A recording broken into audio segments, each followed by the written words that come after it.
Um outro fator determinante na sociedade escravocrata que a gente pode mencionar de forma direta é justamente a composição da formação do povo. A formação do povo brasileiro ela é condicionada à perspectiva da formação de três grandes blocos de povoamento, né? Alguns autores atribuem a expressão raça, outros autores atribuem a expressão etnia. Haja vista que a miscigenação ou a mistura desses componentes iriam desencadear em três fatores originários, né? O nativo que aqui já estava, o europeu que se apoderava do território branco e o escravo africano que chegara, né, para o trabalho e eventualmente dentro da condição da economia açucareira e eventualmente dentro da plataforma das fazendas. Entre essa formação dessas três conjunturas, identifica os outros, né, as outras esferas de nomenclatura, né, como o caboclo, o mameluco, o cafuso, o moreno, o mulato. E aí a gente vem dentro de uma chamada importante que dois autores são essenciais dentro dessa historiografia.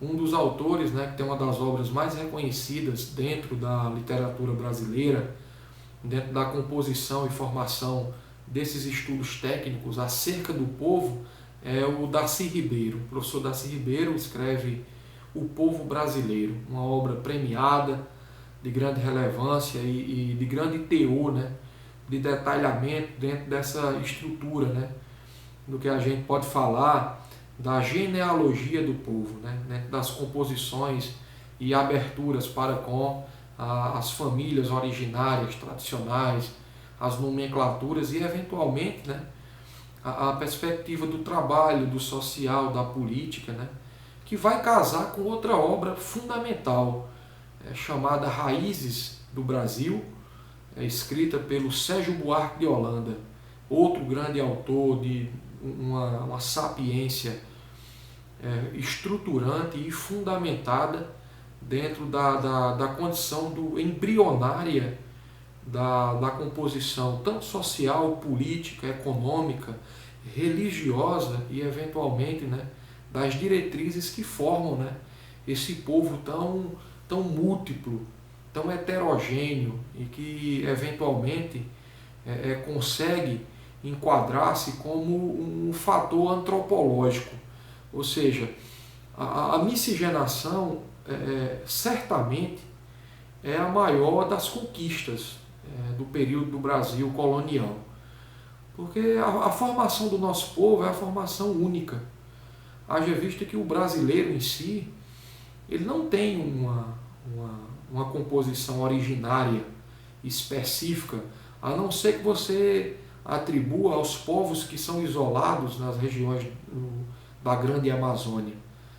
Mas, direto ou indiretamente, o nosso povo ele tem esse aspecto, né, heterogêneo, múltiplo, que vem em tamanhas proporções, eventualmente, né, o Brasil é um país vasto, de grande propositura e expansão territorial, onde nós temos em cada região habitada suas características únicas, né, geográficas, climáticas, de relevo, de solo, de vegetação, o biotipo, né, a própria aparência das regiões, elas são dignificadas por essa mistura.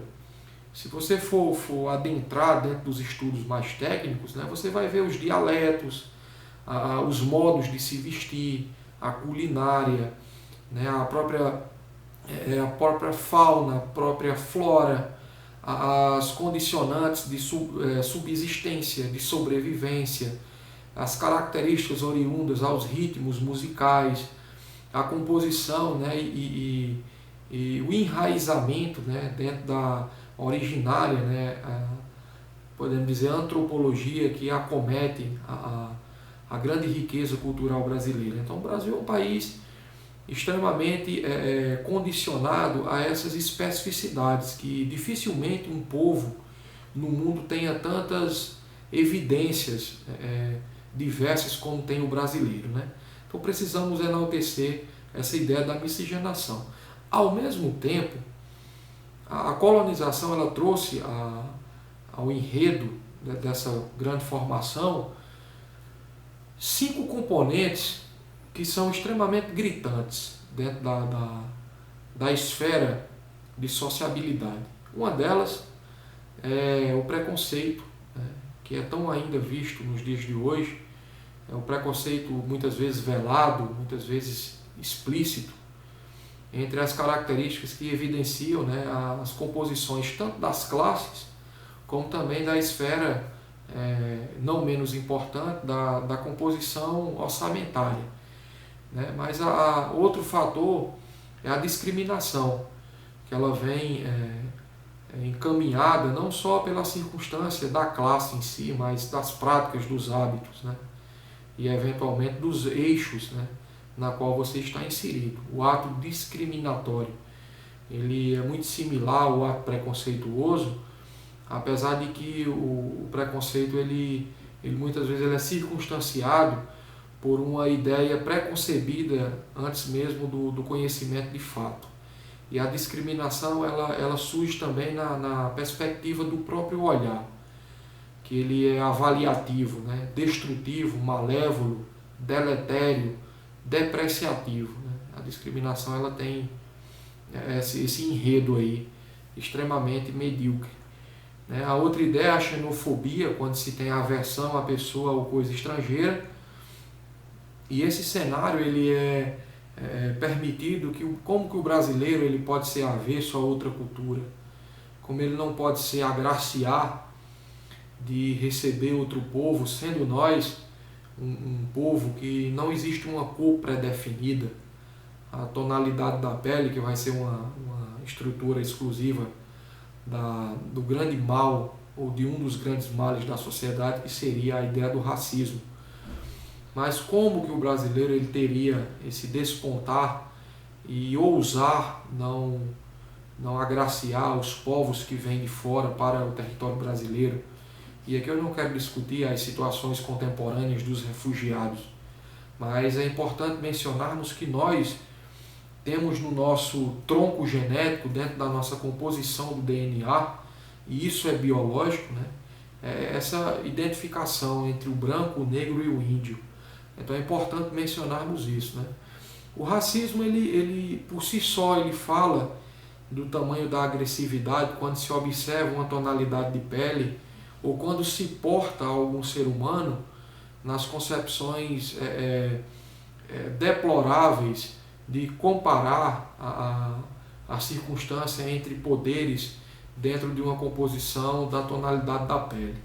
Talvez seja essa uma das grandes e malévolas estruturas que o mundo já, de certa forma, disseminou, logicamente, para o mal. E a outra esfera, é importante mencionarmos também que o racismo ele é um crime inafiançável e ele é um crime imprescritível, passivo de detenção e de outros, né, outros trâmites jurídicos que podem condicionar a eventuais constrangimentos para quem o pratique. Perdão. Então é uma das grandes mazelas da humanidade. E a outra condição dentro desse menu, né, é a própria estruturação das desigualdades sociais, que não podemos, de certa forma, delimitar ou reduzir, que as desigualdades elas vêm paulatinamente de uma sociedade que carrega os seus traumas, carrega as suas dívidas, carrega as suas consequências de uma nação que durante 388 anos, legalmente falando, ela foi acometida de um regime onde uma parte da população teve pouca fração da população teve contato com a educação, com privilégios, com beneficiamentos. Haja vista o enredo que podemos mencionar aqui, desse favorecimento paulatino na sociedade composta pelos os poderosos, né, as elites rurais, as oligarquias, né?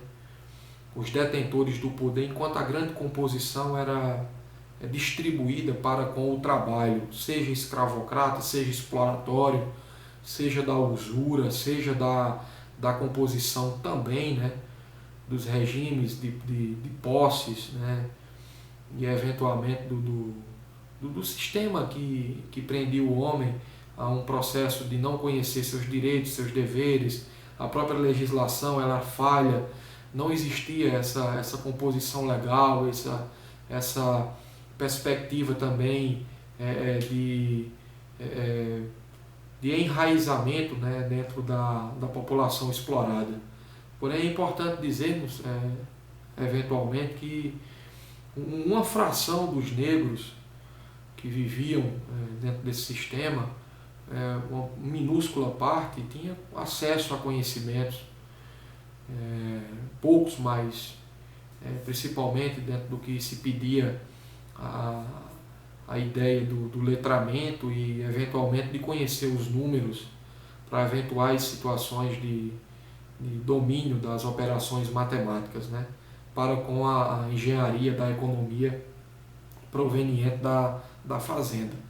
Então, assim, é importante mencionarmos 4 grandes, né, eixos que iriam desencadear na Lei Áurea, lá em 13 de maio de 1888, né, que é a lei do sexagenário. A partir dos 60 anos, o escravo teria a sua liberdade. Entre a estimativa de vida daquele período só se tinha 40 anos. Chegar aos 60 anos era uma expectativa para pouquíssimos, era uma predisposição raríssima, né? A lei do ventre livre, ou seja, a cada escravo que nasceria, aquele seria não mais um objeto do seu senhor, e sim um escravo liberto, com pais acometidos ainda na fazenda, né? A lei Eusébio de Queiroz, ela traria, né, dentre toda a sua estrutura de debate, né, a ideia de que posteriormente, né, o escravo pudesse usufruir de algum ganho financeiro pelos trabalhos exercidos, né. Quando a Lei Áurea é instaurada, que ela vem em evidência, a alforria era algo comum de chegar ao escravo, mas ele ia para onde? Ele ia se alocar em que componente? Ele ia ganhar sua vida em que eixo? Ele ia ser distribuído em que vertente, né?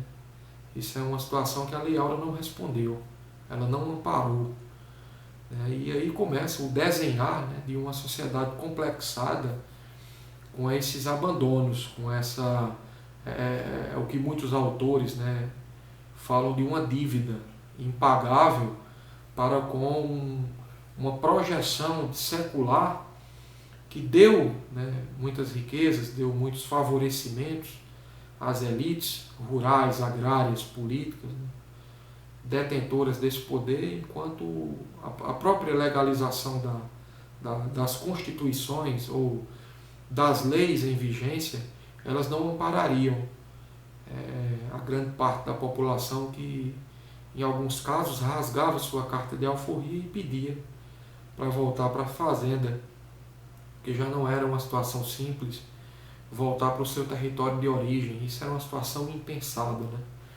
Mas a gente tem esse cenário aí desolador que eventualmente traz para todos nós essa preocupação, né? Veja, existiam muitos abusos e castigos dentro da fazenda. Entre eles, podemos mencionar as correntes, podemos mencionar as garganteiras, né, a palmatória, o tronco tão conhecido, né, como objeto de castigo, né, o anjinho. Podemos discutir aqui também a própria força da máscara de Flandres, né? Era a máscara de ferro que era condicionada ali aos castigos mais abusivos, mais perenes, né? O isolamento, o calabouço, por que não dizer também o ferro de marcar, mencionados anteriormente, né? A própria ideia do açoite, né? Jogar o sal, jogar a pimenta nas costas, em decorrência das marcas expostas pelos ferimentos. Por que não dizer também, em alguns casos, né, a própria fornalha, com a queimada de escravos, dentro de uma expectativa geral popular que poderia acometer em graves problemas oriundos a observância desse tipo de castigo cruel.